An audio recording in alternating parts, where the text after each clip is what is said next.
우리에게 주시는 말씀은 요한일서 4장 10절에서 11절, 고린도전서 13장에서 4절에서 17절, 마태복음 18장 21절에서 22절까지의 말씀입니다. 먼저 요한일서 4장 10절에서 11절까지의 말씀을 읽도록 하겠습니다. 한 절씩 교독하도록 하겠습니다. 사랑은 여기에 있습니다. 곧 우리가 하나님을 사랑한 것이 아니라 하나님께서 우리를 사랑하셔서 우리 죄를 위해 그분의 아들을 화목제물로 보내주셨습니다. 사랑하는 여러분, 하나님께서 우리를 이처럼 사랑하셨으니 우리도 서로 사랑하는 것이 마땅합니다.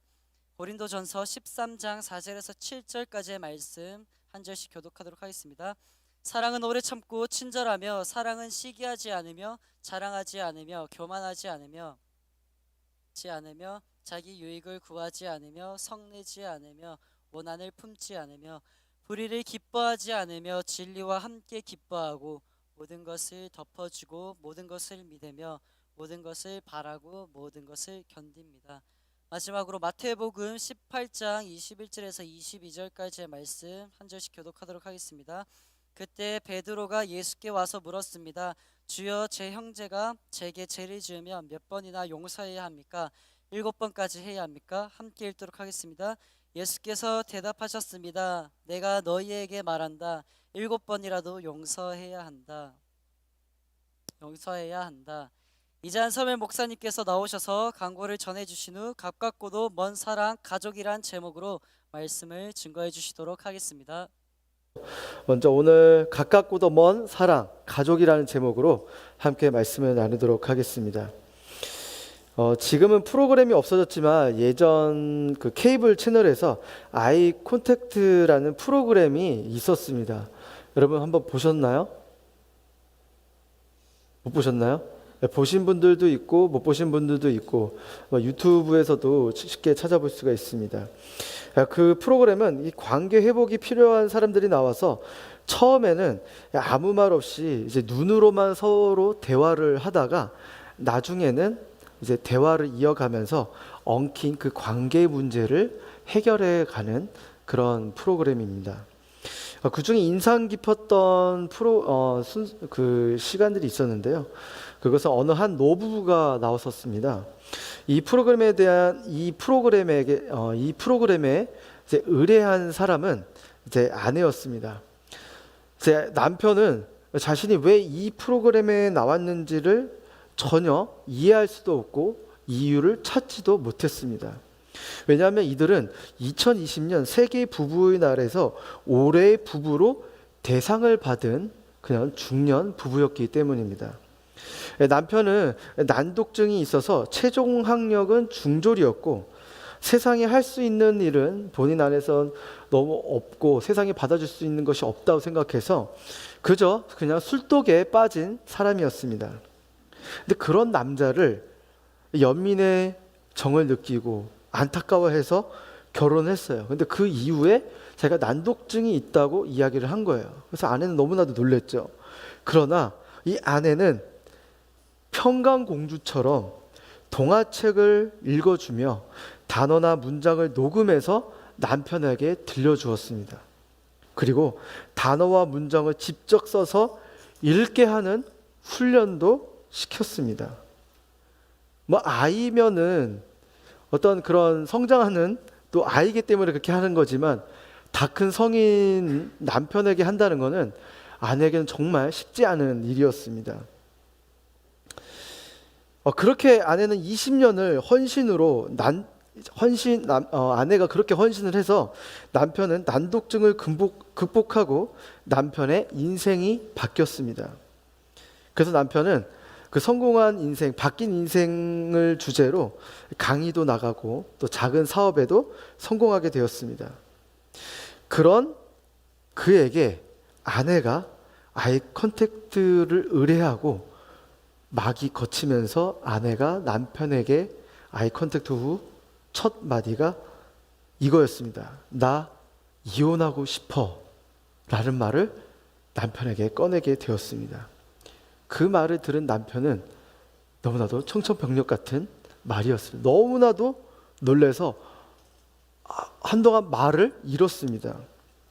아내가 그런 말을 꺼낸 이유가 있었습니다. 아내는 24시간 동안 남편을 붙어 있으면서 모든 정보들과 그 내용들을 아내가 기록하고 기억해야 했으며, 그리고 계좌번호나 이체, 어떤 은행 업무와 그리고 사무실에서 모든 행정들을 다 아내가 도와주고 있었기 때문에 그녀는 이제 자신만을 위한 자신의 삶을 찾고 싶어서 남편에게 이혼하고 싶다라는 말을 꺼내게 된 것입니다. 남편은 아내 없이도 살 수 없는 존재였기 때문에 충격이 너무나 컸지만 아내의 말을 계속해서 듣다 보니까 끝내 눈물을 터뜨리며 아내에게 용서를 구했습니다. 이렇게 이들은 겉보기에는 부부의 날에 대상을 받기도 하고 모두가 평강공주와 또 행복한 가정을 이뤘다고 생각하지만, 이렇게 가까운 관계였지만 이들 안에서는 심리적으로 가깝지 않은 그런 관계였던 것이죠. 이처럼 가족은 너무나 가깝기 때문에 가장 쉽게 상처를 주며 그래도 된다고 생각을 가지기 때문에 우리가 가정 안에서도 가족들 간의 관계가 어려운 케이스들이 있습니다. 그렇다면 5월 이 가정의 달을 맞이하여서 오늘은 이 가족에 대해 함께 또 말씀에 대해서 묵상을 또 나눠보도록 하겠습니다. 첫 번째, 가족은 인내하는 대상입니다. 자, 요한일서 4장 10절에서 11절 말씀을 다시 한번 읽어보도록 하겠습니다. 시작. 사랑은 여기에 있습니다. 곧 우리가 하나님을 사랑한 것이 아니라 하나님께서 우리를 사랑하셔서 우리 죄를 위해 그분의 아들을 화목 제물로 보내주셨습니다. 사랑하는 여러분, 하나님께서 우리를 이처럼 사랑하셨으니 우리도 서로 사랑하는 것이 마땅합니다. 여러분, 누구나 인생을 한번 살면서 모두가 성공하고 싶어 합니다. 이왕 사는 거 실패하는 삶보다는 성공하는 삶이 좋죠. 그렇죠? 그런데 모두가 다 그렇게 성공하는 삶만을 살 수가 없습니다. 그럼 인생을 성공으로 이끌어주는 요소는 무엇일까요? 재력, 명예, 또 권력, 외모 등을 최고 수준으로 끌어올린다면 성공할 수가 있을까요? 다 그 최고치로 올린다면 모두가 성공할 수 있을까요? 아닙니다. 모두가 생각하는 성공이나 실패의 기준이 다 다르기 때문이죠. 성경에서 말하는 성공한 인생이 무엇인지 우리는 또 살펴보아야 합니다. 우리가 성공하는 삶을 위해서는 먼저 자신이 피조물에 불과하다는 사실을 절대적으로 잊지 말아야 합니다. 살아있는 동안에는 아무리 자유의지를 가지고 마음대로 살 수 있는 것 같아도 그 의지 자체도 하나님이 주신 것입니다. 삶과 죽음을 자유롭게 선택하지 못하는 우리의 인생인데 그 중간 어느 영역도 자기 자신의 것이라고 주장하기는 어렵습니다. 인생이 하나님의 것이라면 결국 하나님의 뜻대로 사는 것이 최고로 성공하는 삶인 것이죠. 하나님은 우리에게 많은 것을 요구하지 않으십니다. 인류를 위해 위대한 업적을 쌓거나 종교적으로 선한 일을 대대적으로 많이 하라고 그렇게 우리에게 요구하시지는 않습니다. 하나님은 우리에게 어떤 걸 요구하시느냐? 하나님 사랑, 이웃 사랑을 우리에게 요구하십니다. 마태복음 22장 37절에서 39절 말씀을 함께 읽어보겠습니다. 시작. 예수께서 대답하셨습니다. 내 마음을 다하고 내 생명을 다하고 내 뜻을 다해 주 내 하나님을 사랑하여라. 이것이 가장 중요하고 으뜸되는 계명이다. 그리고 둘째 계명도 이와 같다. 내 이웃을 내 몸처럼 사랑하라. 아멘. 여기에 보시면 으뜸 계명이 뭐죠? 하나님의 사랑은 우리와 하나님과 일대의 개인적인 관계라고 이야기합니다. 어느 누가 하나님과 나 자신 사이에 끼어들 수가 없죠. 마음을 다하고 생명을 다하고 뜻을 다해 하나님을 사랑하는 것, 이것이 하나님을 사랑하는 것입니다. 그 다음 주목할 것은 39절인데요. 이웃을 사랑하는 계명도 이와 같다라고 말하고 있습니다.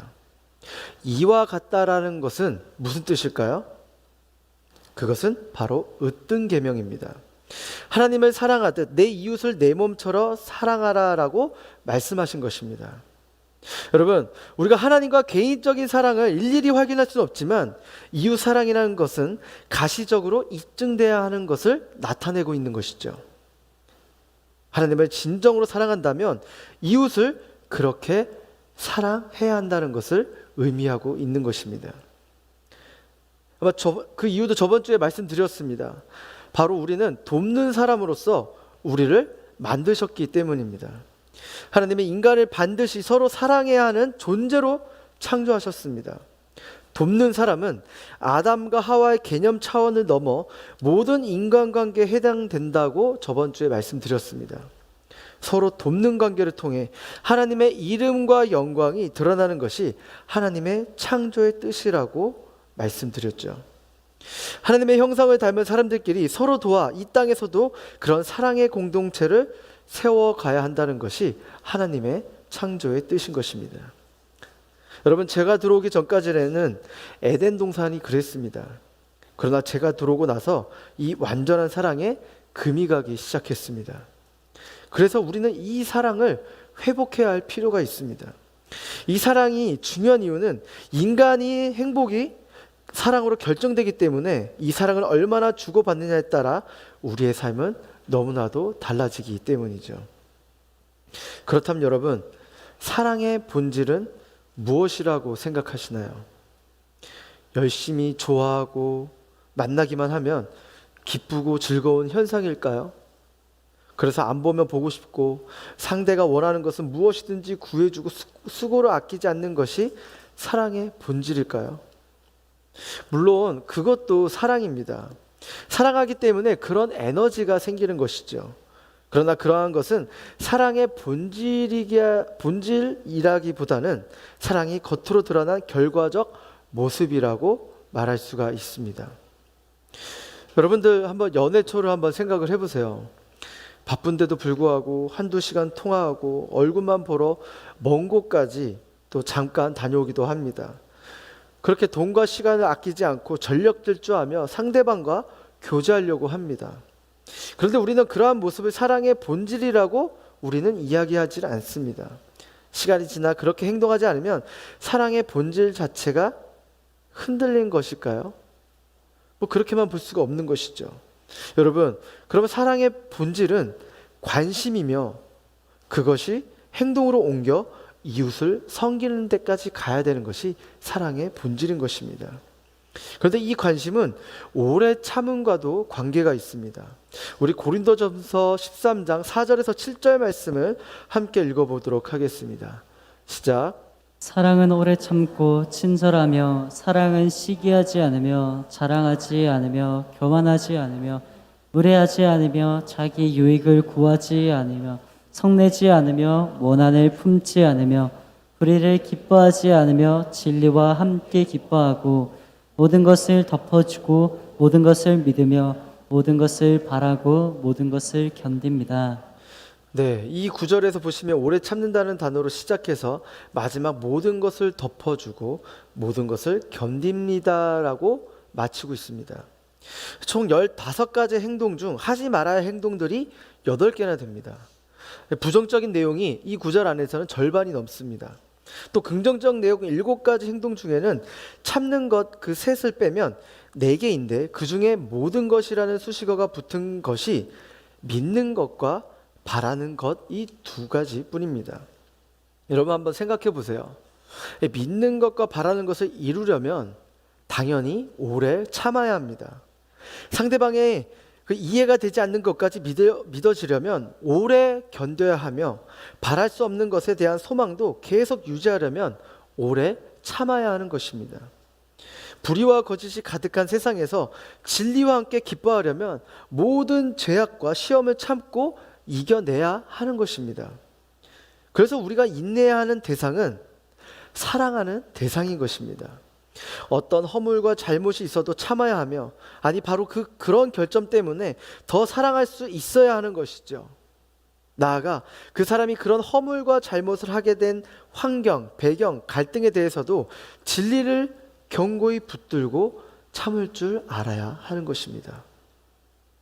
여러분, 우리가 상대방에게 열정과 의지가 부족해서가 아니라 인내심이 없어서 사랑하지 못하는 것입니다. 관심은 반드시 온전한 관계에서 나옵니다. 하나님은 우리에게 관심을 끊지 않으신 것은 우리가 하나님의 형상을 닮은 자녀이기 때문입니다. 하나님과 끊을 수 없는 관계가 이미 우리에게 생성되었기 때문이죠. 우리가 끊을 수 없는 사랑의 관계가 우리 모두에게 있는 것입니다. 그러면 누굴까요? 그것은 바로 가족입니다. 가족은 우리의 이웃에 가장 먼저 1순위에 해당되는 사람입니다. 어느 누구보다도 가장 가까우며 돕는 사람으로 우리에게 붙여주셨습니다. 그렇기 때문에 반대로 가장 허물을 많이 볼 수 있고 서로의 민낯을 보는 관계인 것이죠.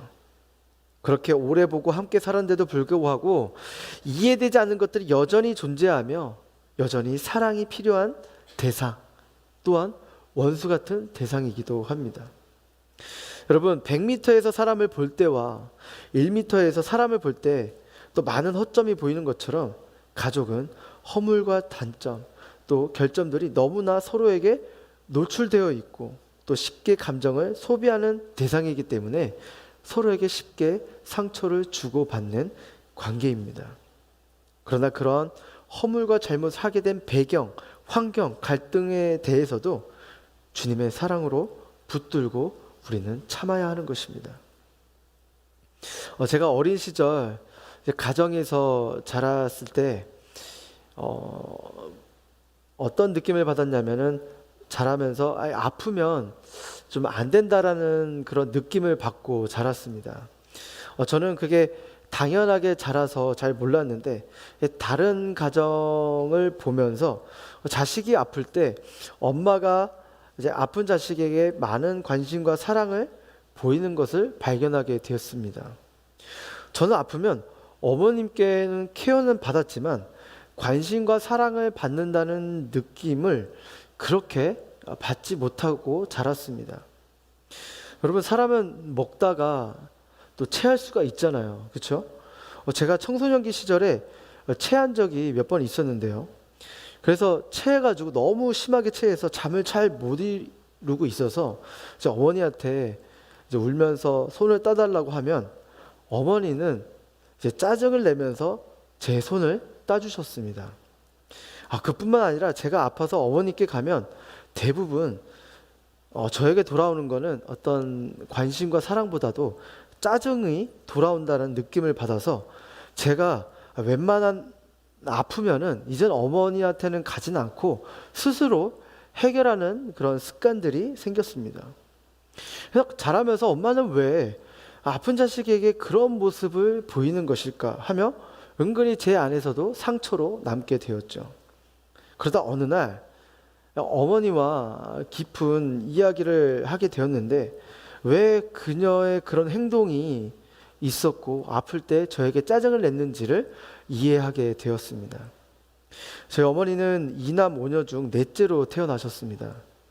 근데 어머니는 태어났을 때부터조차 좀 약하게 태어나셨다고 합니다. 그래서 신생아 때도 친척들이 언제 죽을지 모르는 존재였다고 말씀하셨어요. 또 학창기 시절에도 몸이 약해서 늘 기운이 없었고 또 몸에 무리가 된다면 또 조퇴도 많이 하셨다고 합니다. 그렇게 학창 시절을 보냈다고 해요. 그래도 점점 회복되어서 일상생활이 가능해졌고 또 저희 아버지와 만나 결혼하게 되었습니다. 그러다가 저와 제 동생 아들 둘을 키우면서 다시 체력적으로 안 좋아지시고 버거워하셨습니다.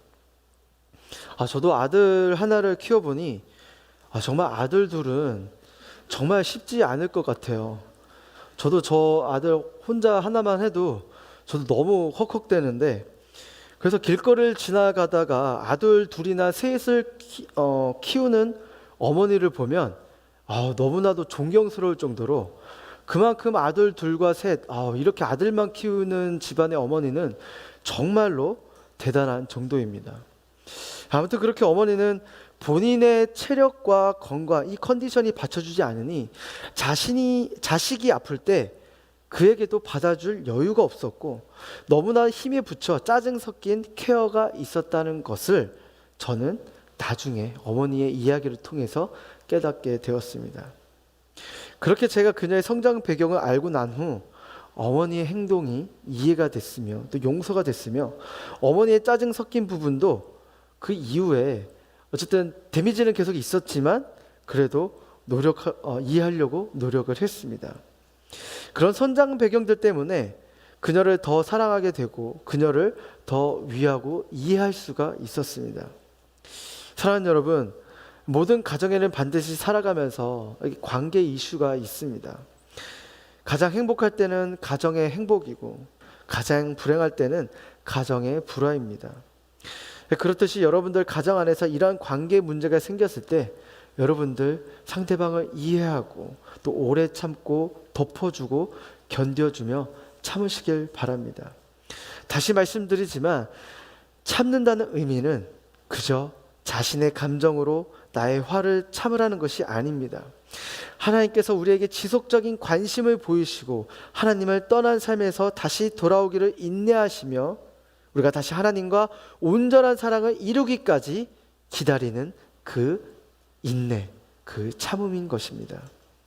그래서 여러분, 우리는 그 인내를 가지고 우리 이웃에게, 우리 사람에게, 우리 가족에게 인내해야 하는 것입니다. 사랑하는 여러분, 우리가 이러한 하나님의 온전한 사랑을 닮아 나의 가족을 이해하고 깨진 관계와 불편한 사이라면 주님이 다시 회복시켜 주실 것이라는 소망을 붙들고 잘 기다리는 자가 되기를 주님의 이름으로 축원합니다. 두 번째, 가족, 용서하는 대상입니다. 우리 마태복음 18장 21절에서 22절 말씀 함께 읽어보도록 하겠습니다. 시작. 그때 베드로가 예수께 와서 물었습니다. 주여, 제 형제가 제게 죄를 지으며 몇 번이나 용서해야 합니까? 7번까지 해야 합니까? 예수께서 대답하셨습니다. 내가 너희에게 말한다. 7번만 아니라 70번씩 7번이라도 용서해야 한다. 네, 방금 읽은 구절은 용서에 관한 부분이죠. 베드로가 예수님께 와서 질문을 합니다. 형제가 죄를 지으면 몇 번이나 용서해 주어야 합니까? 라고 질문하죠. 그래서 그 질문에 예수님은 70번씩 7번이라도 용서해 주라고 말씀하셨습니다. 보통 한국 사람이라면 이 3이라는 숫자를 좋아하는 것 같아요. 야구도 3아웃이 있고요. 가위바위도 몇 판 하죠? 3세판을 하고요. 또 술자리도 몇 차까지 있어요? 한 3차까지 있을 정도입니다. 그 정도로 용서에 있어서도 상대방이 잘못을 해도 3번 정도 참으면 그래도 잘 참았다라고 칭찬을 받습니다. 그 정도로 3번 정도가 우리 안에 그 심리적으로 맥시멈인데 오늘 예수님이 말씀하시는 용서를 생각해 보시면 문자 그대로 70번씩 7번을 용서하면 총 몇 번이 되나요? 490번입니다.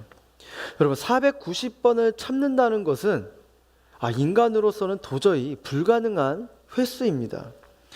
여러분, 이렇게 불가능한 것 같은 숫자이지만 예수님의 그 본래의 뜻은 그 횟수를 채우라는 것보다는 끝까지 용서하라는 의미가 담겨져 있습니다. 다른 말로 하면 끝까지 용서한다는 것은 결국 상대를 사랑하는 것이며 또 진정으로 사랑하지 않고는 그렇게 하지 못한다는 것을 의미하는 것입니다. 그래서 하나님의 자녀들도 그런 용서를 하기 위해 정말 하나님 같은 사랑을 가져야 한다라고 우리에게 말씀하고 있는 것이죠. 용서란 물론 반드시 사랑이 전제가 되어야 합니다. 하지만 사랑에는 용서 외에 다른 측면도 많이 포함되어 있습니다. 사랑은 용서보다 더 포괄적이며 용서는 사랑의 한 특성이 겉으로 드러난 것입니다. 더 나아가 인간이 하나님이 하시는 대로 똑같이 할 수는 없습니다. 그렇다고 해서 노력하지 말고 포기하지 말라는 뜻은 아닙니다. 우리는 평생을 두고 예수님을 조금씩이라도 닮아가는 것이지 완전히 그분과 같아질 수 없는 존재이기 때문이죠. 따라서 하나님 같은 사랑과 용서가 우리 안에 이루어지지 않는다라고 해서 실망하거나 죄책감을 가질 필요가 없습니다. 쉽게 말해 주위 사람 모두 사랑 못했다고 해서 낭망하지 말고, 아무리 적어 보이는 사랑이라도 지금 당장 할 수 있는 사랑부터 시작하시기를 바랍니다. 여러분, 어떤 면에서는 큰 잘못은 빨리 체념할 수 있지만 사소한 잘못은 감정을 더 자극해 계속 우리들 마음 가운데 남게 됩니다. 인간이란 자체가 넓지 못한 존재일 뿐 아니라 잘못이 작으니까 상대가 충분히 고칠 수 있는데도 고치지 않는다고 생각하니까 우리 안에서 용서하기가 더욱더 어려워집니다. 또 사소한 잘못을 자주 한다는 것은 바로 자기 주위에 아주 가까운 사람일 가능성이 높습니다. 매일 만나는 직장인, 캠퍼스 친구들이 있죠. 그리고 또 누가 있나요? 바로 가족입니다. 매일 만나고 편한 상대이다 보니 더더욱 사소한 말과 행동에 대해서는 용서하기가 힘든 경우들이 종종 있습니다. 다른 사람은 몰라도 우리 가족은 나를 이해해줘야 하는 거 아니야? 어쩜 나한테 이럴 수 있냐? 그냥 나를 인정해주는 게 가족 아니야? 라며 감정이 서로에게 쌓이게 되는 것이죠. 여러분, 우리는 사랑과 행복에 대해 종종 추상적으로 좀 바라봅니다. 사랑이 행복을 보장해 준다고 막연하게 생각을 하게 되죠. 여러분, 행복한 가정은 사랑의 가정이라고 속단하기 쉬운데요. 하지만 행복한 가정은 사랑의 가정이 아닐 수 있습니다. 물론 사랑은 구성원 사이의 거리를 가깝게 만들어 줍니다. 하지만 행복까지 보장해 주지는 않습니다. 사랑은 사람 사이를 가깝게 해주기에 사랑이 있으면 가족끼리 매우 가까워집니다. 그런데 가정의 미래는 불확실합니다. 가정은 이 세상에서 가장 행복한 장소가 될 수도 있지만 반대로 세상에서 가장 불행한 장소가 될 수도 있습니다. 인생 가운데 상처를 받은 사람은 주로 가정에서 받는 것을 알 수가 있습니다. 길거리나 지하철에서 평생 잊혀지지 않는 상처를 받는 사람은 그리 많지 않습니다. 여러분, 저와 여러분이 속한 학교나 직장에서 언짢은 말을 들을 수가 있습니다. 그런데 거리가 가깝지 않은 사람에게 들은 말은 큰 상처로 잘 남지가 않습니다. 잠깐 기분이 상할 뿐입니다. 그러나 가까운 사람들에게 들은 비난은 상처를 남기며 그 상처를 지워버리는 것은 상당히 우리 안에서 어려운 문제인 것입니다. 때로는 용서가 도저히 안 되며 누군가는 평생 또 마음 가운데 상처로 남아있게 되는 것이죠. 그래서 증오도 하게 됩니다. 그런데 정작 더 큰 문제는 그런 잘못과 실수를 쉽게 주고받는 가족, 그것도 자기와 가장 가까운 사람인데도 너무나 사랑하기 힘든 경우가 있는 것이죠. 제가 아는 한 자매의 이야기인데요. 그녀는 아기일 때 부모님이 이혼을 했습니다. 무능력한 아빠와 초등학교도 나오지 못한 엄마가 서로 결혼을 하여서 결혼 생활을 이어가던 중 아빠는 친구들과 함께 밖으로 다녔고 엄마는 그런 남편에게 무식하다며 사랑과 존중을 받지 못한 그런 결혼 생활을 이어갔습니다. 그렇게 3, 4년이 지나 참다 못한 그녀의 엄마는 밤에 어린 딸을 두고 어디론가 도망을 갔습니다. 아예 가출을 해버린 것이죠. 그 사건 이후로 자매는 자신이 버림받은 상처와 밤에 잠이 들면 큰 사건이 일어날 수 있다라는 그 트라우마가 그녀 가운데 생기게 되었습니다. 그래서 정신적인 문제도 시달리게 되었어요. 무능력한 아빠는 어디론가 일을 하러 떠났고 그 자매는 어떤 위탁가정에 맡겨서 자라나게 되었습니다.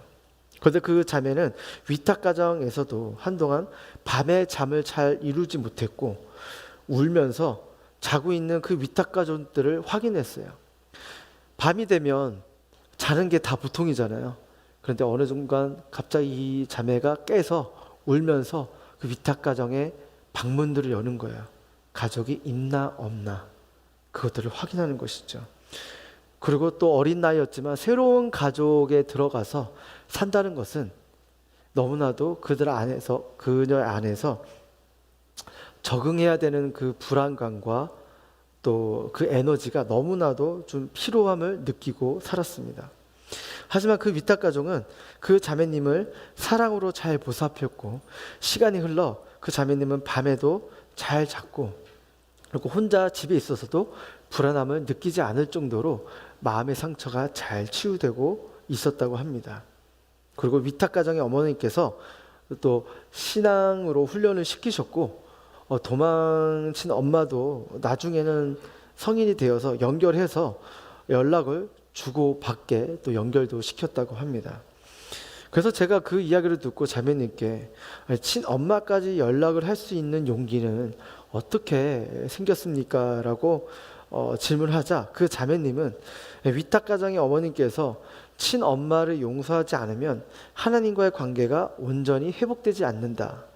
용서하는 마음을 회복시켜 달라라고 평소에 그렇게 가정예배 드리면서 기도하는 훈련, 또 용서하는 훈련을 이렇게 쌓았다고 해서 그래서 가능하다라고 그렇게 이야기를 했습니다.